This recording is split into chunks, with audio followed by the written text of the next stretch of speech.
सानगुनि उनाव आसामाव इन्टारनेट मावमिनखौ बयनिबो थाखाय खेंनानै होफिनबाय ससियेल मिडियाखौ बाहायनो हानाय जाफिनबाय रुंसारि ब्रजेन्द्र कुमार ब्रह्मनि सारादुखौ गाजा गोमजायै खुंफुंनाय जाबाय रायमना गेवलां फोथाराव बड'लेण्ड दाफुंनांगौनि बाथ्राखौ लानानै गेवलां मेल खुंफुंदों बड'लेण्ड मोननांगौनि गोबां बाथ्रा सावरायनाय जाबाय खुलुमबाय बड'लेण्ड खौरांनि गासै नायगिरि नोंथांमोनखौ अननाय मोजां मोननाय सिबिनाय आरो खुलुमनायखौ बावहरग्रोनानै दिनैनि रादाबाव बरायबाय दिनैनि रादाबखौ फरायदों आं रामेन बरुवा रुंसारि ब्रजेन्द्र कुमार ब्रह्मनि सारादुखौ खुंफुंबाय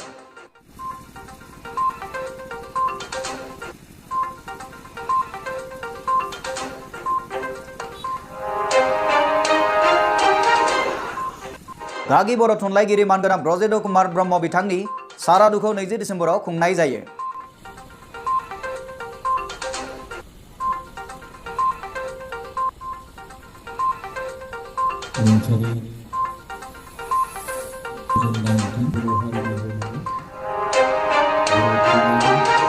क'क्राझार जिल्लानि साखाथियाव थानाय केडिएसए गेवलां फोथाराव बर' साहित्य सभानि बिबानगिरिफोरनि नुजाथिनायजों लोगोसे क'क्राझार जिल्ला बेंगिरि पिपि मुजुमदार आरो लोगोसे क'क्राझार जिल्लानि सुपारिन्टेन्डेन्ट अफ पुलिस मानगोनां राजेन सिंह बिथांमोनाबो मानगोनां ब्रह्म बिथांनि सारादु खुंफुंनाय फोथाराव नुजाथिफैयो लोगोसे बिथांनि सावगारियाव बिबार बावनानै मान होयो होननानै मिथिनो मोननाय जादों दायो बर' थुनलाइ आफादनि गाहाय नेहाथारि प्रशान्त बर' साहित्य बिसम्बियाव खेलाबा बिनि गोबां कन्ट्रिबिउसन गोनां बर' थुनलाइ आफादनि बे सारादु खुंफुंनाय हाबाफारिजों लोब्बा गोनां बर' साहित्य सभानि आफादगिरि मानगोनां तरेन बर' बिथाङा खौरांगिरिफोरनि सिगाङाव ब्रह्म बिथाङा बर' थुनलाइनि सायाव मावलांनाय बिहोमानि सायाव गुवारै बुंफुरसारनानै होयो नेहाथारि लोगोसे बर' थुनलाइ आफादनि बारग' आफादगिरि लोगोसे क'क्राझार जिल्ला बर' थुनलाइ आफादनि 2019 मायथाइनि साहित्य अकादेमि बान्था आवथायगिरि डक्टर फुकन चन्द्र बसुमतारिया बिथाङा 2015 मायथाइयाव साफायनानै दिहुनजानाय आखाइ आथुमनिफ्राय बिजाबनि थाखाय 2019 साहित्य अकादेमि बान्थाखौ मोननो हादोंमोन आरो बे बिजाबखौ नीलिमा प्रकाशननि पाब्लिकेशननि गेजेरजों सेबखांनाय जादोंमोन होनना मिथिनो मोननाय जादों आरो बिथाङा गावनि बान्था आवथायनो हानायखौ फोरमायनायजों लोगोसे बर' थुनलाइनि गागि थुनलाइगिरि ब्रजेन्द्र कुमार ब्रह्म बिथांनि जिउमाया सोरगोआव आलो गोजोनै जायगा मोनथों होननानै ब्रह्म बिथांनि सारादु समाव गसर गाबो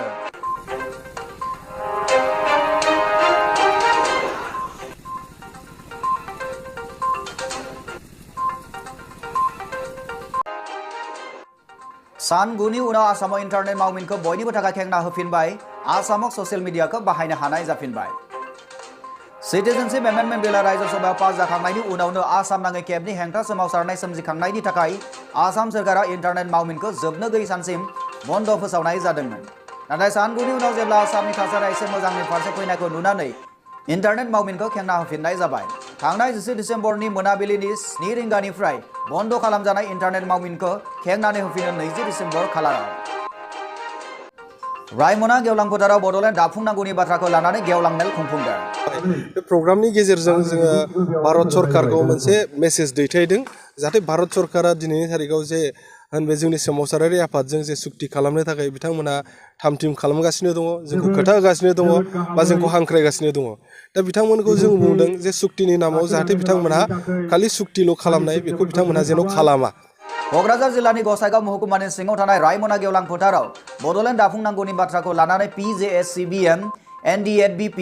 एबसु आरो UPPLनि बानजायनायाव गेवलां मेल खुंनाय जायो दिनैनि बे रायमना जे गेलेग्रा फोथारावहाय जोंनि जे हाबाफारि बे हाबाफारिया जाहैबाय जोंहा बर' जाति हिसाबै मोनसे जेंना दङ बे जेंनाखौ सुस्रांनायनि थाखाय जोंनि आन्दलन जे ग्रुपनि गेजेरजों जोङो मोनसे सावरायमेल लादों बे सावरायमेलनि थांखिया जाहैबाय जोङो दा जोंनि जे आन्दलनखौ लानानै माखासे रायजो राजाफ्रा गोनो गोथो दङ गोनो गोथोआ बेनो बे जोंनिफ्राय माखासे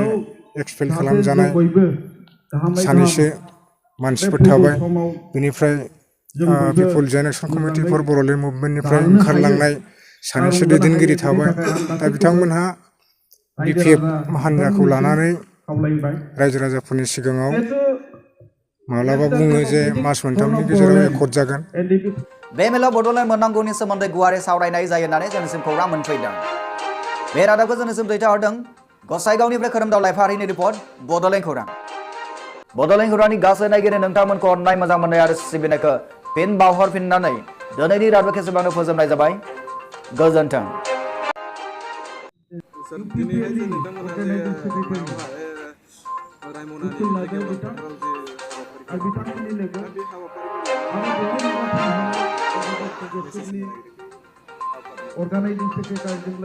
दिनैनि बे रायमना जे गेलेग्रा फोथारावहाय जोंनि जे हाबाफारि बे हाबाफारिया जाहैबाय जोंहा बर' जाथि हिसाबै मोनसे जेंना दङ। बे जेंनाखौ सुस्रांनायनि थाखाय जोंनि आन्दलननि जे ग्रुप बे ग्रुपनि गेजेरजों जोङो मोनसे सावरायमेल लादों। बे सावरायमेलनि थांखिया जाहैबाय जोङो दा जोंनि जे आन्दलनखौ लानानै माखासे रायजो राजाफ्रा गोनो गोथोआ बेनो जे जोंनिफ्राय माखासे एक्सपेल खालामजानाय सानैसो मानसिफोर थाबाय। बेनिफ्राय पिपल जेनेरेशन कमिटि फर बड'लेण्ड मुभमेन्टनिफ्राय ओंखारलांनाय सानैसो दैदेनगिरि थाबाय। दा बिथांमोनहा BPF हान्जाखौ लानानै रायजो राजाफोरनि सिगाङाव माब्लाबा बुङो जे मास मोनथामनि गेजेराव एकर्ड जागोन, माब्लाबा बुङो जे जानुवारिनि बिथोराव जोंनिया एकर्ड जासिगोन। दा बेफोरबादि रायजो राजाफोरनि सिगाङाव मेसेज होनानै जे बर' रायजो राजाफोरखौ माने गोनो गोथो खालामनायनि थाखाय दा जों बेफोरखौ दिनै जोङो सावरायनायनि गेजेरजों बिथांमोननि सिगाङाव जों रोखा खालामदों जे जोंनि जे थांखि बे थांखिया आलादा रायजो आरो बर' समस्या समाधान जानाय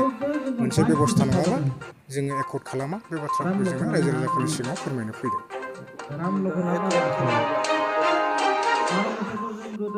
एकर्डआ बेनो जोङो दिनैसिमहालागै 52 बोसोर जों आन्दलन खालामबोबाय गोबां दल संगठना। बे हिसाबै जोङो दा बर' जाथिनि थोजासे बेबस्था नङाब्ला माने बर' रायजो राजाफ्रा गोजोननो हानाय बादि बेबस्था नङाबा जोङो एकर्ड खालामा। बेनो जोङो जेब्लानो एकर्ड खालामगोन बे जिनिसा जोंनि बर' जाथिफोरनि थाखाय थोजासे जानांगोन।